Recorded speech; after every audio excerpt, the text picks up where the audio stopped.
তারেক রহমানকে স্বাগত জানাতে রাজধানীর বিমানবন্দর এলাকায় অসংখ্য নেতাকর্মী জড়ো হয়েছেন। সে ব্যাপারে বিস্তারিত জানবো আমাদের সহকর্মী ফেরদৌস রহমানের কাছ থেকে। ফেরদৌস, আপনি জানাবেন তারেক রহমানকে সংবর্ধনা জানাতে বিএনপির কোন কোন নেতাকর্মী এরই মধ্যে বিমানবন্দরে পৌঁছেছেন এবং ভিতরে প্রবেশ করেছেন? এ ব্যাপারে বিস্তারিত কি তথ্য আছে আপনার কাছে? একেবারে ভোরের আলো ফোটার আগে থেকেই কিন্তু লোকারণ্য এলাকা সময় যত গড়াচ্ছে সংখ্যাটা আরও বাড়ছে। অর্থাৎ রাস্তার বিমানবন্দরের সেটি দিয়ে ব্যাপক মানুষ তারা নানা রকম স্লোগান দিচ্ছেন, নানা রকম ভাবে তারা স্বাগত জানানোর জন্য প্লাকার্ড, ব্যানার, ফেস্টুন নিয়ে দাঁড়িয়েছেন এবং উত্তরার দিক থেকে এখনও খণ্ড খণ্ড মিছিল এখানে আসছে। আমরা যতটুকু জানি যে দুপুর 12টার দিকে তিনি বের হবেন এই বিমানবন্দর থেকে, বের হয়ে 300 ফিটে যাবেন। 300 ফিটে তার জনসংবর্ধনা রয়েছে, সেখানে বাংলাদেশের মানুষের উদ্দেশ্যে জনাব তারেক রহমান কথা বলবেন। তো তার আগেই এই যে পুরো সড়কটি বিমানবন্দর থেকে 300 ফিট যদি আমি ধরি, সেটা প্রায় 7 থেকে 8 কিলোমিটারের কম হবে না।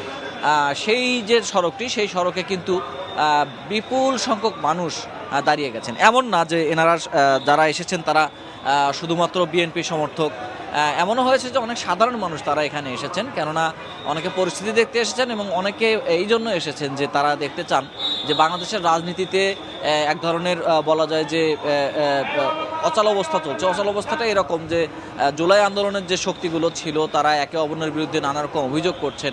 তো সেই জায়গাটার অবসান আসতে মানুষ চান। তারা বলছেন যে সব রাজনৈতিক দলের নেতারা বসে এক টেবিলে বসে তারা সামনের দিনে বাংলাদেশটা কিভাবে এগিয়ে নেবেন সেই রূপরেখা ঠিক করবেন এবং সেখানে তারেক রহমান অগ্রগণ্য ভূমিকা পালন করবেন। আপনি জানেন যে তিনি দীর্ঘদিন যাবৎ লন্ডনে ছিলেন। লন্ডনে 17 বছর বলা যায় যে তিনি একরকম নির্বাসনী দিনাতিপাত করেছেন। দীর্ঘদিন পর তিনি দেশে ফিরছেন, এটা তার জন্যও যেমন একটা আবেগের, তেমনি যারা সংবর্ধনা জানাতে এসেছেন, যারা স্বাগত জানাতে এসেছেন তাদের জন্য অনেকটা আবেগের।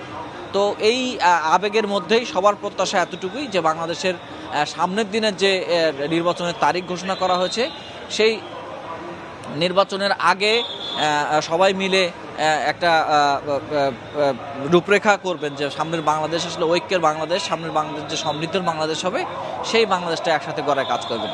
আইনশৃঙ্খলা রক্ষাকারী বাহিনীর সদস্যরা এখানে চেষ্টা করছেন মানুষকে মূল সড়কে থেকে নিয়ন্ত্রণে রাখার, এবং তারা বাইকে ঘোষণা করে এবং একরকম বলা যায় যে প্রাচীর তৈরি করে তারা মানুষজনকে রেখেছেন একটা লাইনের বাইরে, যাতে মূল সড়কে কেউ আসতে না পারে। আর এই সড়ক দিয়ে ইতোমধ্যেই কিন্তু যান চলাচল বন্ধ হয়ে গেছে। আর যদি আমি এখানে বলি যে বিএনপির বিভিন্ন জায়গার থেকে, সারা দেশ থেকেই মানুষ এখানে এসেছেন, উত্তরা থেকে এসেছেন, তবে উল্লেখযোগ্য কোনো নেতা আমাদের চোখে এখানে পড়েনি।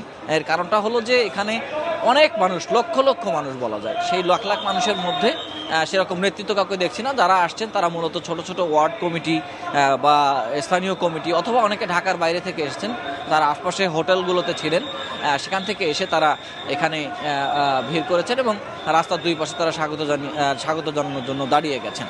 তবে সবার কাছ থেকে কথা বলে আমরা যেটুকু জানতে পেরেছি, তারা একটা সমৃদ্ধ বাংলাদেশ প্রত্যাশা করেন। তারা একটা আগামীতে একটা সকল দলের অংশগ্রহণে একটা সুন্দর নির্বাচন হবে সেটা প্রত্যাশা করেন।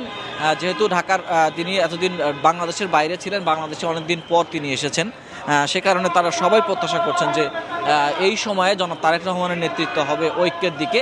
অর্থাৎ রাজনৈতিক দলগুলোর মধ্যে যে ভেদাভেদ আছে সেগুলো দূর করে সবাই এক টেবিলে এক মঞ্চে দাঁড়িয়ে এই যে আগামীর বাংলাদেশ সেটা রূপরেখা ঠিক করবেন এবং একটি সুষ্ঠু নির্বাচনের মাধ্যমে আগামীতে একটা সমৃদ্ধ বাংলাদেশের পথ রচনা হবে, তেমনটি তারা আশা করছেন। যে সংখ্যাটা মানুষের দেখছি সেই সংখ্যা কিন্তু প্রতি মুহূর্তে বাড়ছে, অর্থাৎ প্রতি মুহূর্তে মানুষের সংখ্যা এখানে বাড়ছে এবং সেই মানুষটার দৃষ্টিসীমা যতদূর এখান থেকে দেখা যায়, সেই পুরোটা সময় দৃষ্টিসীমার মধ্যে আমাদের শুধুমাত্র মানুষ, এবং তারা বলছেন তাদের প্রত্যাশা হচ্ছে যে বাংলাদেশের অচল অবস্থা কেটে যাবে। আর আমরা যতটুকু জানতে পেরেছি, দুপুর 12টা নাগাদ জনাব তারেক রহমান ঢাকার শাহজালাল আন্তর্জাতিক বিমানবন্দরে পৌঁছাবেন। এখান থেকে বের হয়ে 300 ফিটে তিনি যাবেন। 300 ফিটে তিনি জনসম্মুখে ভাষণ দেবেন। সেখানে একটা সংবর্ধনার আয়োজন করা হয়েছে। সেই সংবর্ধনা থেকে তিনি বিএনপি চেয়ারপারসন বেগম খালেদা জিয়াকে দেখতে এভার কেয়ার হাসপাতালে যাবেন এবং সেখান থেকে তারপর তিনি বাড়িতে ফিরবেন এবং তারপর পরবর্তী কার্যক্রমগুলো শুরু হবে। এবং বিএনপি সিনিয়র নেতা যাদের কথা আমরা বলছি, তারা কিন্তু বেশিরভাগই 300 ফিট এলাকায় রয়েছেন এবং যারা আর সিনিয়র রয়েছেন তারা স্বাগত জানানোর জন্য বিমানবন্দরের ভিআইপি টার্মিনাল যেটি, সেটাতে আসলে তারা অবস্থান করছেন।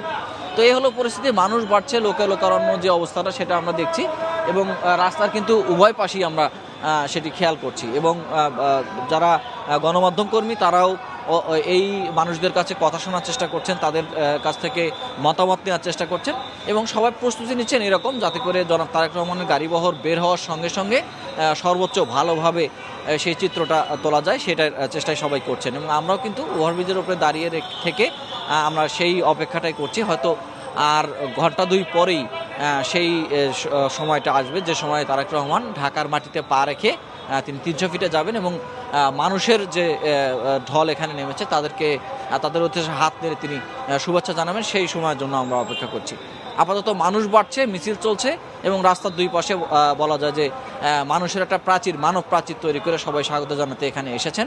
আমরা অপেক্ষা করছি, প্রত্যাশা করছি যেন তারেক রহমান নির্বিঘ্নে এবং সুস্থভাবেই তিনি বাংলাদেশে ফিরবেন এবং বাংলাদেশের রাজনীতিতে একটা বড় ধরনের পরিবর্তন শুরু হবে।